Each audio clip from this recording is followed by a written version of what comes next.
You received a call from an inmate at the Department of Corrections. This call will be recorded and monitored. If you wish to block any future calls of this nature, dial 7 now. To accept this call, press 5 now. To decline this call, hang up. Well, hello, Brian. It's nice to hear from you. How are things going over there in lockup? Ah, yes. Your brother. It always warms my heart to hear when somebody is released early.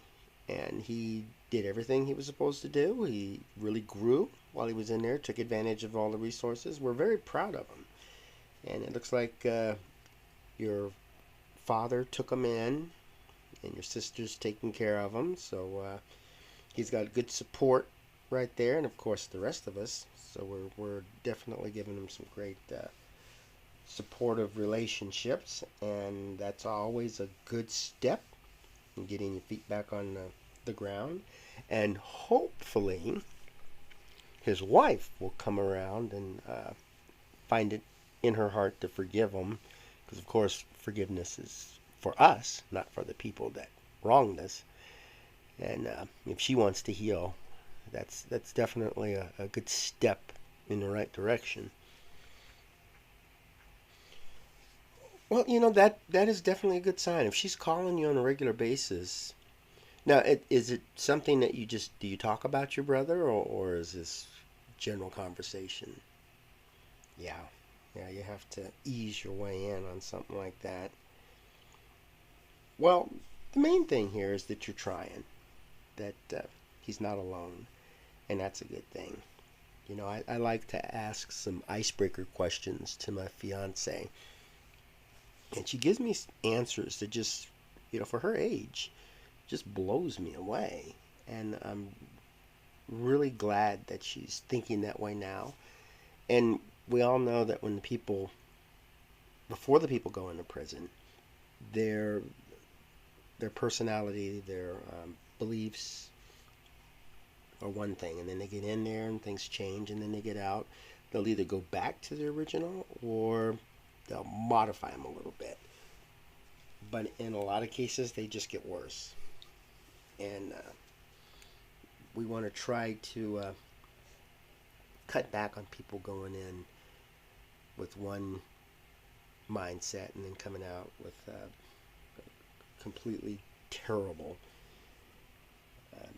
very destructive lifestyle. And the best way to do that is what your brother's going through. And I'm hoping we can work with him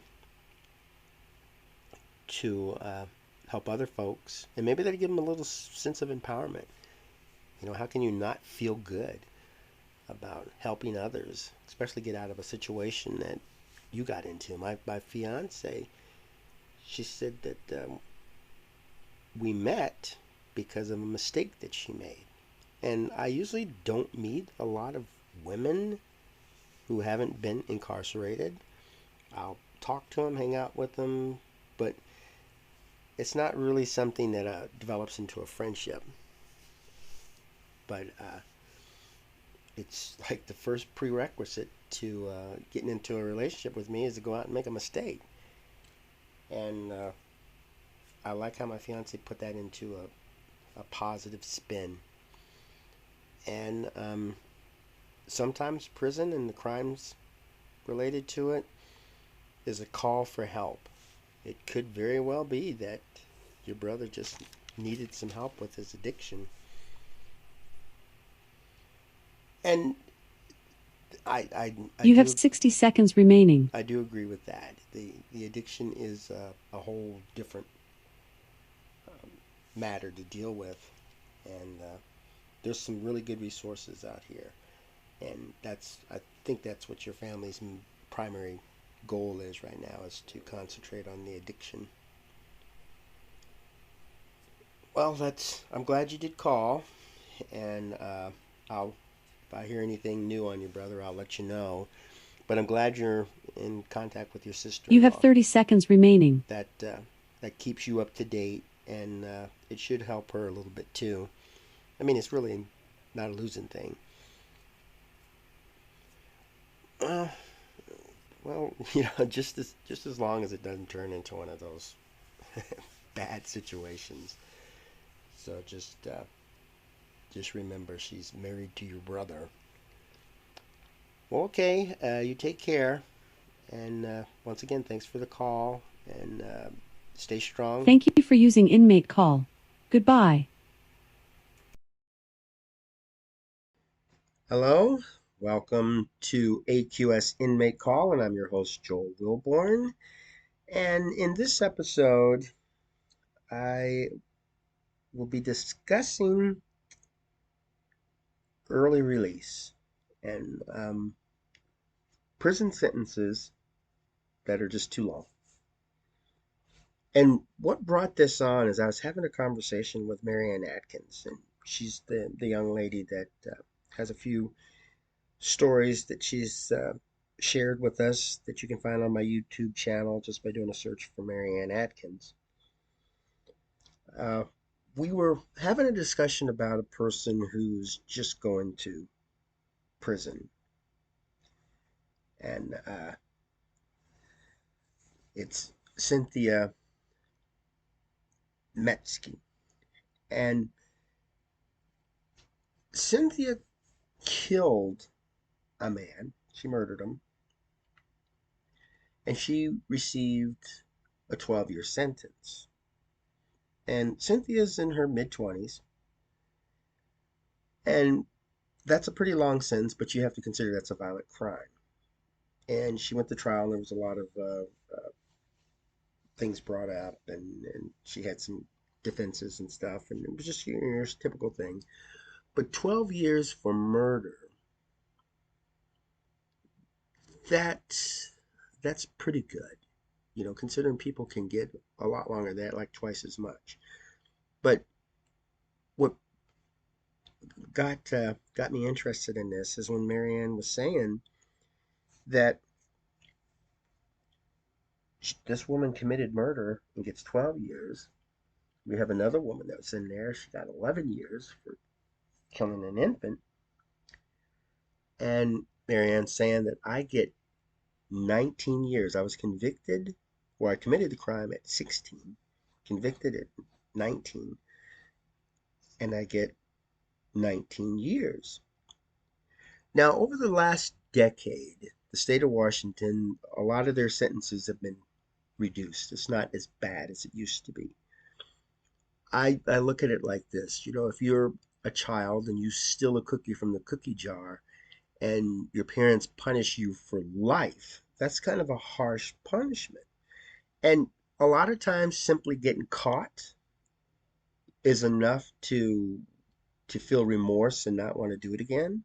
You don't necessarily have to put on uh, be grounded for 2 years or something like that. Especially if this is, who stole a cookie and you admit it and you feel sorry for it and you apologize and you promise to make it up. Any parent will know that's good enough. Or like if a child breaks a window and goes and gets a part-time job or something that's paid for the window, that's good. That's a good um, way to educate the child. And when we have adults that go out there and commit a crime, and you just give different sentences for pretty much the same crime. Let's say a woman is severely beaten by her boyfriend, and after she recovers, she kills him. Or maybe a man breaks into a person's home and the homeowner kills this man. You go to court and there's different sentences that come out. Sometimes it's depending on the defense, sometimes it's depending on the prosecution. It's just that's the American court system. That's the way we work. And we can't really expect it to be one size fits all. It's not going to be a situation where a certain crime gets a certain punishment guaranteed. I know people who commit violent crimes, and especially those on purpose. Let's say a gang member commits a crime just to prove a point or something, or a person has this thrill, some crazy fantasy of murdering somebody. We could find that stuff out by going to court. Or if the person enters into a plea deal, we could find that out as well. A person could say, I fantasized about kidnapping a woman and slitting her throat. And this woman just happened to be in the right place at the right time, and I took advantage of it. And we've seen a few murders like that, and that stuff comes out in court, and maybe the judge and jury will say, "No, this person is too dangerous. Could have more fantasies or something." And then there's times where people are just fed up with somebody and kills them.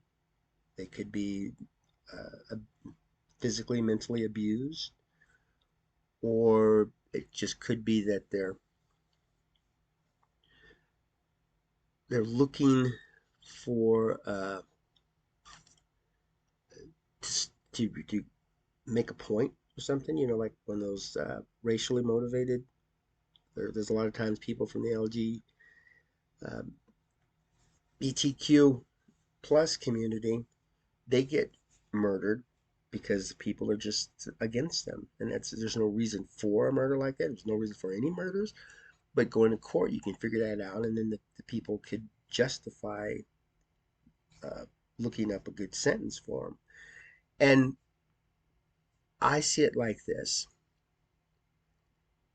Cindy is going to the women's prison. Now, the women's prison, I think, is the most dangerous prison in the state. That's my personal opinion. I haven't really done any surveys or haven't read anything on it, but that's my personal opinion because women in general require um, special medical attention. They have needs, they have conditions, especially those that can go in pregnant. You know, a man can't go into a prison pregnant, or they don't need certain hormone pills or certain tests to do. Of course, men do have medical needs, and we can't push that aside. But women in general require a little bit more. And plus, in the women's prison in the state of Washington, there's biological men in there. Some are trans women and they're attracted to men and they don't want to have a relationship with women. And they're looking maybe for a sex change. So they're going through that process. And then there are those that are just faking it, which we despise out here. And these men are in the women's prison along with prison officials who are looking for power, I guess, and taking advantage of a woman. And so that's a danger that the women face when going to these prisons. And I'm thinking if a woman is claiming self defense and the prosecution really can't disprove that, you know, they're offering all of the facts, or facts and the evidence, and then the defense is more or less shooting down a few things, or there's a sense of doubt coming out. They should, let's say, on a conviction, consider that the Washington Correction Center for Women is a dangerous spot, and women could come out in worse shape than when they went in. So let's take that into consideration whenever sentencing. And men who are violent criminals who break into a person's house and kill them and steal their car and their credit card and stuff. But was this because of an addiction? Was this because of revenge? Is this just because they want to get into a gang? And that's why I like the justice system. It brings out the reason. And in some cases, it doesn't matter what the reason. But in other cases, the reason could really determine how long the person goes to prison or what prison the person goes to.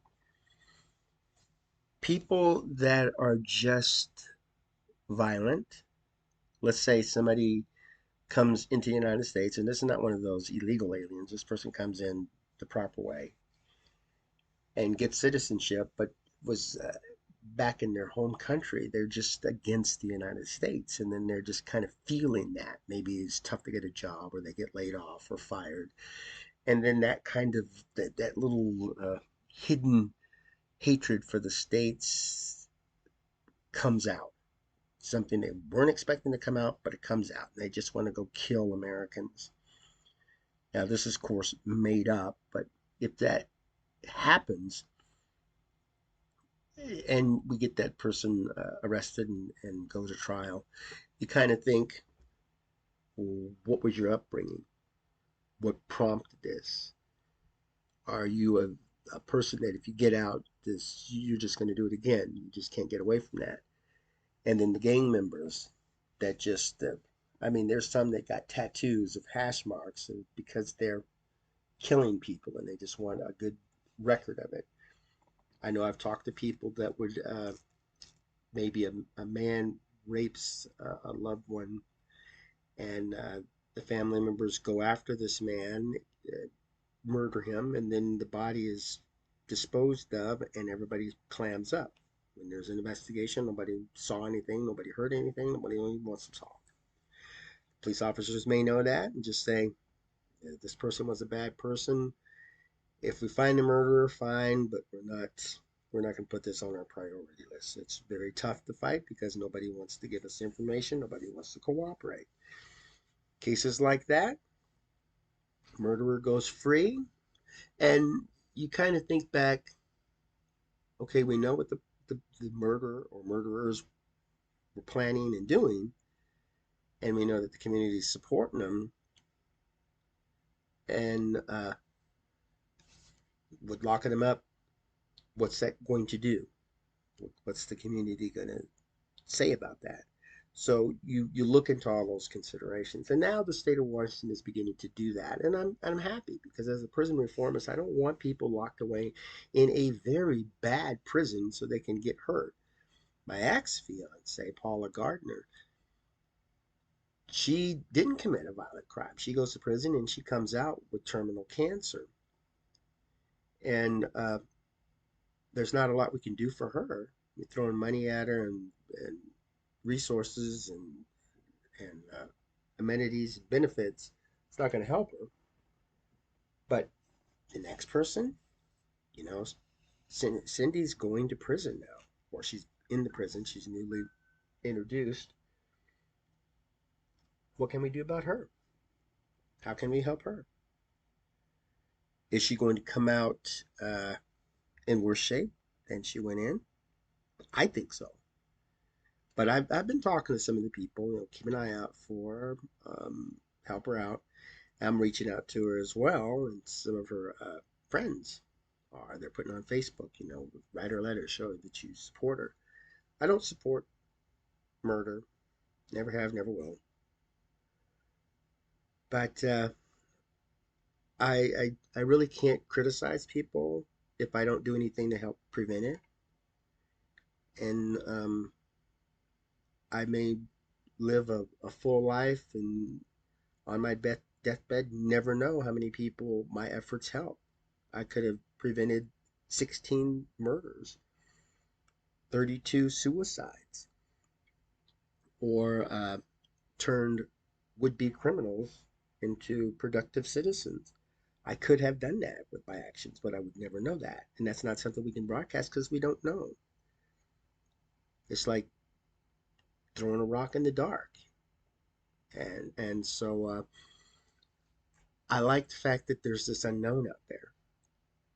And I know there's a few cases where people will be meeting with somebody and that person will say, your book, the movie you did, or your lecture changed my life. And that, how can that not make somebody feel great that their efforts paid off? And you could make billions of dollars and you can have successful businesses, but does it compare to preventing a suicide? preventing a murder, preventing a long lifetime sentence in prison? Does all of that count as, all these riches and fame count as a bigger success than saving somebody's life? And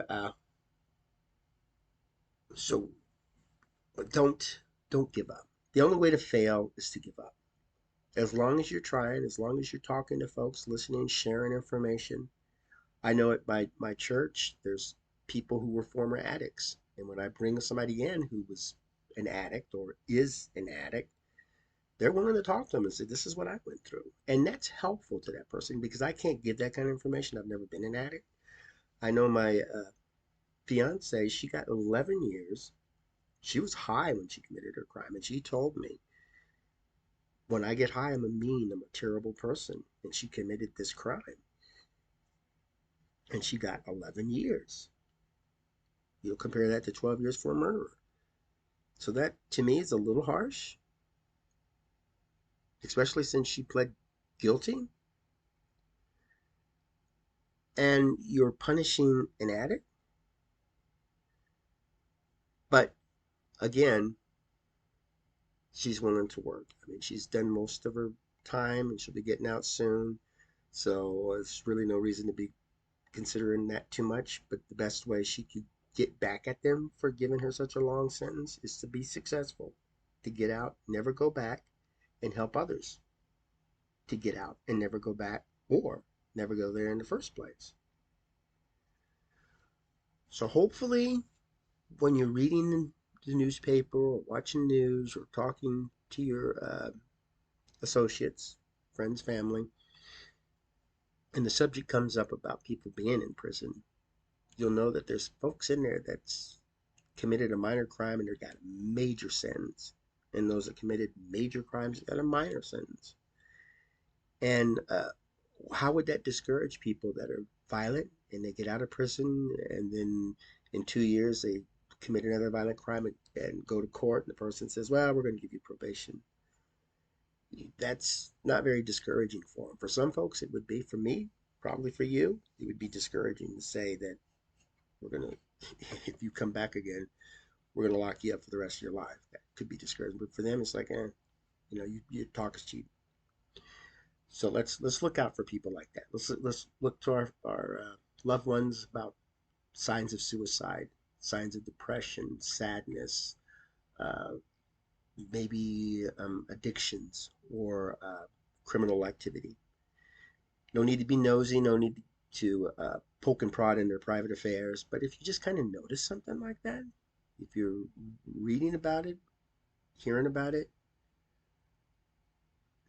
uh, talk to the person, talk to close friends, family, see what you can do to help out. Every little bit helps. Well, thanks for tuning in and have yourself a magnificent day and make fantastic memories for tomorrow.